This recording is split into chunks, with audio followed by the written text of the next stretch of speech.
Hello guys, ये video हमारा chemical agents for sterilisation के बारे में है। ठीक है, सबसे पहले हम बात करते हैं कि एक आइडियल एंटीसेप्टिक या आइडियल डिसइंफेक्टेंट क्या होता है, उसके लिए क्या क्या क्राइटेरिया है। ठीक है, तो इसमें सबसे पहली बात ये है कि जो आइडियल कंडीशन अगर फॉलो कर रहा है कोई एंटीसेप्टिक या डिसइंफेक्टेंट, तो उसके लिए क्या है कि उसकी जो एक्टिविटी है वो वाइड रेंज में होनी चाहिए। मतलब ऐसा नहीं है कि वो 2-3 बैक्टीरिया पे या 2-3 माइक्रो ऑर्गेनिज्म पे ही काम कर रहा है, मतलब वो बहुत सारे माइक्रो ऑर्गेनिज्म में उन पे काम करना चाहिए। ठीक है, तो पहली बात तो क्या हो गई, wide range of activity. Clear guys. दूसरी बात अगर हम करें तो दूसरी कंडीशन ये फॉलो करनी चाहिए कि ये स्टेबल होना चाहिए। ठीक है, दूसरी कंडीशन है स्टेबिलिटी, स्टेबल होना चाहिए। तीसरी कंडीशन ये है कि ये जो आइडियल एंटीसेप्टिक या आइडियल डिसइंफेक्टेंट है, ये सारी पीएच कंडीशन में क्या करना चाहिए, एक्टिव रहना चाहिए, काम करना चाहिए। ठीक है, तो active in all pH conditions. Clear guys. चौथी बात, ये इसके काम करने का तरीका बहुत फास्ट होना चाहिए। ठीक है,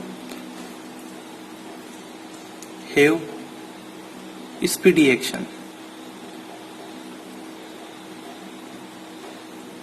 क्लियर।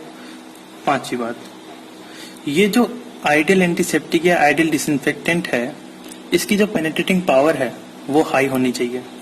ठीक है, तो हाई पेनिट्रेटिंग पावर। क्लियर। और एक लास्ट ये है, लास्ट पॉइंट ये है कि ये ऑर्गेनिक मैटर की प्रेजेंस में भी क्या रहना चाहिए, एक्टिव रहना चाहिए। ठीक है, active in presence of organic matter. Clear.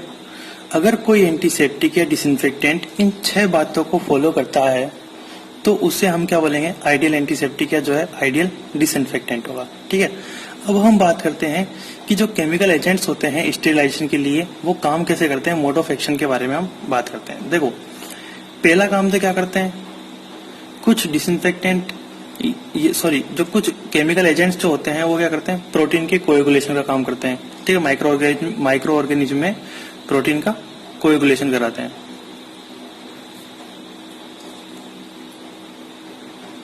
Protein coagulation. Clear.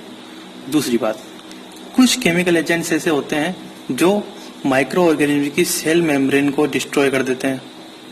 अब सेल मेम्ब्रेन डिस्ट्रॉय होगी तो जो सेल के अंदर के सामान है वो क्या हो जाएंगे, बाहर आ जाएंगे। ठीक है गाइस, सेल मेम्ब्रेन डिस्ट्रॉय करने का काम करते हैं। क्लियर।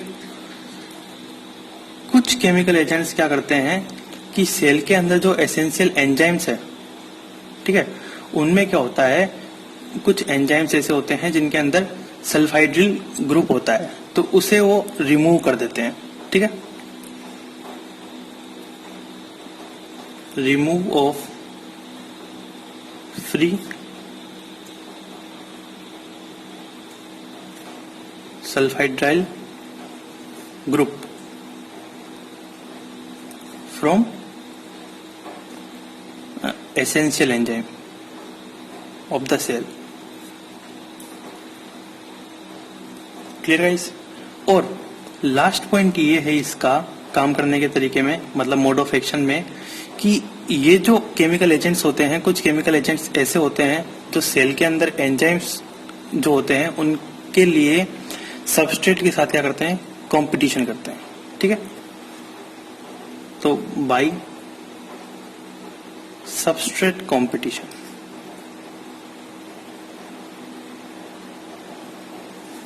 Of enzyme. ठीक है गाइस, तो ये हमने 2 बातें पढ़ी है अभी तक कि आइडियल एंटीसेप्टिक और आइडियल डिसइंफेक्टेंट के लिए क्या क्या क्राइटेरिया होना चाहिए और मोड ऑफ एक्शन की काम कैसे करते हैं। ठीक है, अब हम बात करते हैं केमिकल एजेंट्स के बारे में। देखो, केमिकल एजेंट्स जो होते हैं वो कई सारे टाइप के होते हैं, उसमें हम सबसे पहला बात करते हैं एल्कोहल के बारे में। ठीक है। देखो एल्कोहल में सिंपल सा, अगर मैं बात करता हूँ एल्कोहल में कौन से एल्कोहल को यूज लेते हैं, तो जो इथाइल एल्कोहल होता है जिसे हम एथेनॉल बोलते हैं, इथाइल एल्कोहल, और जो आइसोप्रोपाइल एल्कोहल होता है, आइसोप्रोपाइल एल्कोहल, ठीक है, आइसोप्रोपाइल एल्कोहल। तो इनका हम क्या करते हैं, स्टेरिलाइजेशन के लिए यूज लेते हैं, ठीक है। अब देखो इनकी एब्सोल्यूट मतलब 100% कंसंट्रेशन इसको यूज नहीं लेते, ऐसा नहीं है कि इसके अंदर प्योर एल्कोहल हम यूज लेते हैं, ठीक है, ऐसा नहीं होता। कितना 60 to 70% कंसंट्रेशन इसकी यूज लेते हैं, ठीक है, स्टेरिलाइजेशन के लिए 60 to 70% कंसंट्रेशन यूज ली जाती है, ठीक है, एब्सोल्यूट नहीं होता मतलब। अब हम बात करते हैं कि ये काम कैसे करते हैं, वही काम सेम सिंपल सा है, सेम की सेम है ना। कैसे कि ये प्रोटीन जो है उसका डीनेचुरेशन करते हैं, तो क्या करते हैं, इथाइल एल्कोहल और आइसोप्रोपाइल एल्कोहल क्या करते हैं, डीनेचुरेशन ऑफ प्रोटीन, ठीक है गाइस। दूसरी बात, अगर मैं बात करूं कि इथाइल एल्कोहल आइसोप्रोपाइल एल्कोहल जो होते हैं ये स्पोर के ऊपर एक्ट नहीं करते, स्पोर के ऊपर कोई एक्शन शो नहीं करते, तो no action on spore, clear. अब इसका यूज किसके स्टेरिलाइजेशन के लिए करते हैं, अगर मैं इनके यूज की बात करता हूं तो देखो जो थर्मोमीटर और स्टेथोस्कोप होता है उनके स्टेरिलाइजेशन में किसका यूज किया जाता है, एल्कोहल का, इथाइल एल्कोहल आइसोप्रोपाइल एल्कोहल का यूज किया जाता है for thermometers and stethoscope, clear guys, समझेगा। अब हम दूसरा बात करते हैं, इथाइल एल्कोहल आइसोप्रोपाइल एल्कोहल हो गया। अब हम इसमें एक एल्कोहल की ओर बात करते हैं, वो है मिथाइल एल्कोहल। देखो जो मिथाइल एल्कोहल का यूज होता है ना, उसका यूज किसमें करते हैं, फंगल स्पोर जो होते हैं उनको रिमूव करने के लिए किया जाता है, ठीक है। और दूसरी बात कि इनका जो यूज होता है वो कैबिनेट और इंक्यूबेटर के स्टेरिलाइजेशन के लिए किया जाता है, ठीक है। Use for sterilization, use for cleaning cabinets and incubator, clear guys. तो ये आपके एल्कोहल की बात होती है। अब हम बात करते हैं सेकंड नंबर पे एल्डिहाइड के बारे में। देखो एल्डिहाइड में सबसे पहले हम एल्डिहाइड की बात करते हैं, हमारे पास फॉर्मेल्डिहाइड की बात, ठीक है, फॉर्मेल्डिहाइड के बारे में बात करते हैं। देखो फॉर्मेल्डिहाइड जो होता है ये क्या करता है, ये बैक्टीरिया या जो भी माइक्रो ऑर्गेनिज्म है उसके अंदर जो प्रोटीन होता है उसमें क्या होता है, अमाइनो एसिड होगा, और अमाइनो एसिड के अंदर जो अमाइनो ग्रुप होता है उसके अगेंस्ट क्या होता है, ये एक्टिव होता है, ठीक है। तो active against amino group of bacterial protein, ठीक है। दूसरी बात फॉर्मेल्डिहाइड, देखो आपने फॉर्मेल्डिहाइड को पता होगा कि फॉर्मेल्डिहाइड का यूज जो होते हैं एनाटॉमिकल स्पेसिमेन होते हैं उनके प्रिजर्वेशन में करते हैं, ठीक है। तो यूज किस में करते हैं, preservation of anatomical specimen, clear, anatomical specimen के प्रिजर्वेशन में करते हैं। और दूसरी बात कि इसका जो यूज होता है फॉर्मेल्डिहाइड का वो किस में करते हैं, एंथ्रेक्स स्पोर जो होते हैं, ठीक है, एंथ्रेक्स स्पोर उनको रिमूव करने के लिए, डिस्ट्रॉय करने के लिए करते हैं, क्लियर, एंथ्रेक्स स्पोर को डिस्ट्रॉय करने के लिए करते हैं, किसमें, हेयर्स में और ऊन जो होती है वुल उनके अंदर, क्लियर गाइस। अब देखो दूसरी बात आती है फॉर्मेल्डिहाइड, क्लियर। दूसरी अगर मैं बात करता हूं यहाँ पे ग्लूटारएल्डिहाइड की, दूसरा हमारा है कौन सा, ग्लूटारेल्डिहाइड।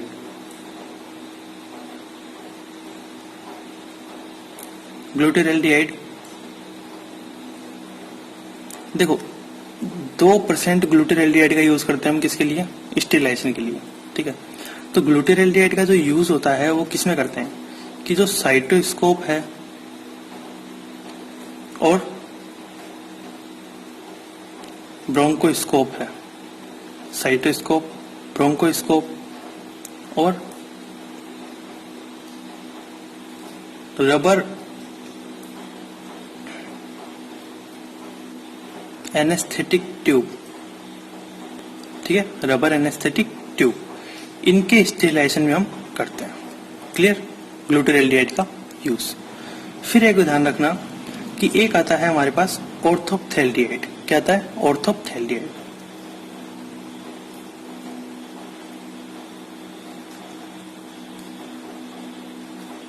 इसका यूज जो होता है एंडोस्कोप के स्टेरिलाइजेशन में करते हैं। किसके लिए, फॉर एंडोस्कोप। क्लियर, एंडोस्कोप के स्टेरिलाइजेशन में इसका यूज किया जाता है, ठीक है। अब इसमें क्या इंपॉर्टेंट है, इसमें ये ग्लूटारेल्डिहाइड वाला जो टॉपिक है ना, कितना परसेंट यूज करते हैं, 2% कहाँ पे यूज करते हैं, इनमें यूज करते हैं, ये इंपॉर्टेंट है, ठीक है। अब देखो मैं आपको दो चीज और बता रहा हूँ इसके अंदर, यहाँ पे नोट लगा के लिख देता हूँ कि जो पैरा एसिटिक एसिड होता है, क्या होता है, पैरा एसिटिक एसिड, और एक होता है कौन सा, हाइपोक्लोरस एसिड। इनका यूज भी क्या करते हैं हम, स्टेरिलाइजेशन में करते हैं। पैरा एसिटिक एसिड एंड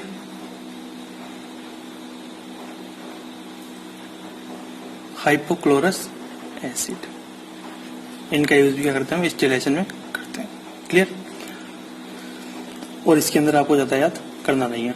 अब हम बात करते हैं इसके अंदर डाइज के बारे में, ठीक है। तो देखो डाई के क्या है, दो टाइप के ग्रुप होते हैं। क्लियर, तो पहला ग्रुप तो कौन सा हो गया, इसके अंदर दो टाइप के ग्रुप आते हैं, ठीक है, जिसको हम स्टेरिलाइजेशन में यूज लेते हैं। तो पहला ग्रुप तो हो गया इसका कौन सा, एनिलीन डाई, एनिलीन डाई, ठीक है। और दूसरा ग्रुप होता है इसका कौन सा, एक्रिडिन डाई। पर पहले हम बात करते हैं एनिलीन डाई के बारे में, ठीक है। तो देखो एनिलीन डाई जो होता है, इस ग्रुप में कौन कौन से डाई आती है, ठीक है। तो उसके अंदर आपको एनिलीन डाई में जो आती है डाई इस ग्रुप में, आपको उनके नाम याद रखने हैं, ठीक है। एक तो आता है हमारे पास कौन सा, ब्रिलियंट ग्रीन, ठीक है। दूसरा आता है इसमें कौन सा, मेलाकाइट ग्रीन, ठीक है। फिर आता है इसके अंदर तीसरा, crystal violet, sorry crystal violet.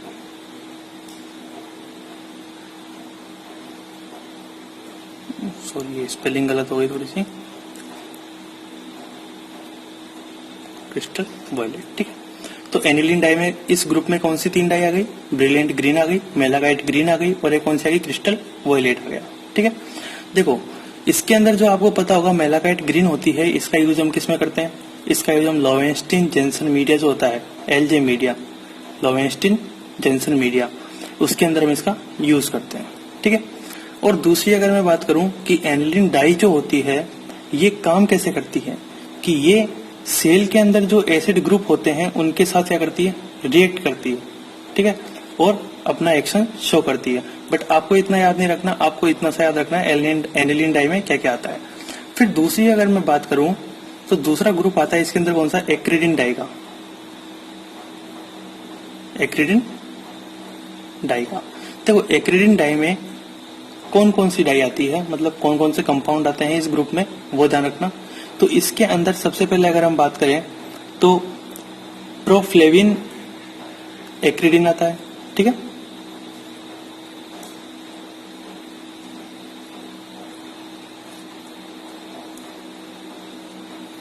Sorry proflavine, तो प्रोफ्लेविन हो गया, एक्रीफ्लेविन हो गया, देखो फ्लेविन नाम आएगा लास्ट में, ठीक है, प्रोफ्लेविन, एक्रीफ्लेविन, और एक होता है यूफ्लेविन, ठीक है, यूफ्लेविन। तो आपको 3 नाम इसके अंदर याद रखने हैं, ठीक है। तो ये आते हैं।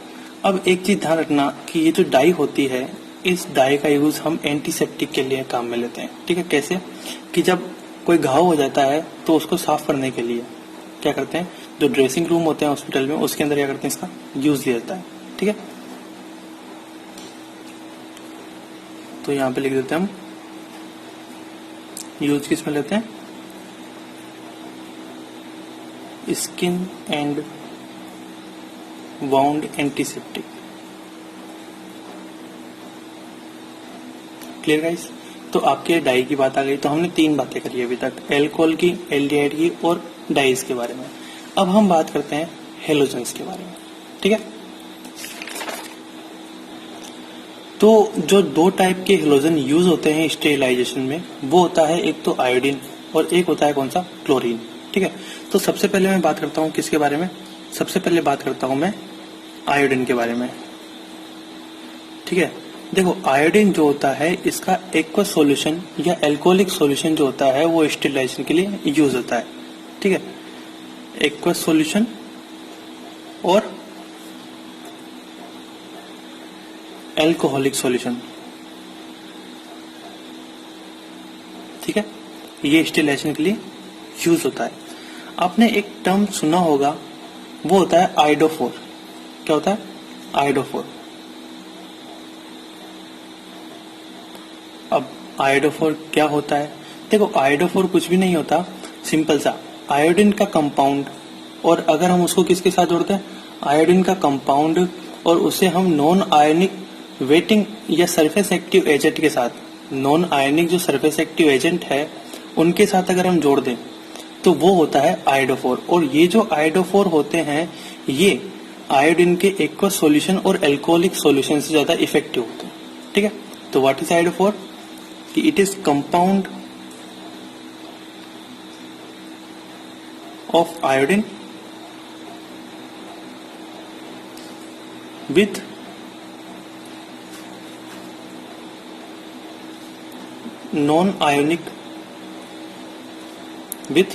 non-ionic surface active agent, non-ionic surface active agent। Clear guys, iodophor समझ में आ गया। अब हम बात करते हैं इसके अंदर, तो ये आपके आयोडीन की बात आती है, ठीक है। अब देखो हम बात करते हैं क्लोरीन के बारे में। सेकंड नंबर का जो हेलोजन है जिसे हम केमिकल एजेंट के रूप में यूज लेते हैं स्टेरिलाइजेशन के लिए, वो है कौन सा, क्लोरीन, ठीक है। तो क्लोरीन के बारे में बात करते हैं। तो जो क्लोरीन का यूज होता है, हम इसमें सिर्फ इतना बात करेंगे कि जो क्लोरीन का यूज होता है ना, वो कहां पे करते हैं। देखो ये यूज करते हैं हम वाटर के प्योरिफिकेशन के लिए, वाटर प्योरिफिकेशन, या आप बोल सकते हो कि वाटर को प्योरीफाई करने के लिए। जैसा कि आपको पता होगा कि जो टैंक का पानी होता है वो कई दिनों तक रहता है तो वो गंदा हो जाता है, ठीक है, उसके अंदर बैक्टीरिया और माइक्रो ऑर्गेनिज्म आ जाते हैं, तो उसके लिए क्या करते हैं, उसमें क्लोरीन डाल देते हैं, ठीक है। तो वाटर प्योरिफिकेशन के लिए इसका यूज करते हैं। और दूसरी बात, और इसका यूज करते हैं एंटीसेप्टिक के लिए, ठीक है। जैसे कोई मान लो घाव हो गया, वाउंड हो गया, ठीक है, तो उस जगह पे एंटीसेप्टिक के लिए भी हम किसका यूज करते हैं, क्लोरीन का यूज करते हैं, ठीक है, एंटीसेप्टिक। तो देखो ये आपके इसके अंदर 4 पॉइंट है, कौन से, एल्कोहल, एल्डिहाइड, डाई और हेलोजन। एक्चुअली क्या है कि ये टॉपिक थोड़ा बड़ा है, इसलिए हम इसका जो सेकंड वीडियो है उसके अंदर हम फिनोल के बारे में, ठीक है, गैसेस के बारे में, सरफेस एक्टिव एजेंट और मेटेलिक सोल्ट के बारे में बात करेंगे, ठीक है। तो आपका ये जो पहला वीडियो है इसके अंदर सिर्फ इतना ही। अगर आपको ये वीडियो अच्छा लगा तो प्लीज इसे लाइक करें, कमेंट करें और हमारे चैनल को सब्सक्राइब करें और अपने फ्रेंड्स के साथ शेयर करें। Thank you.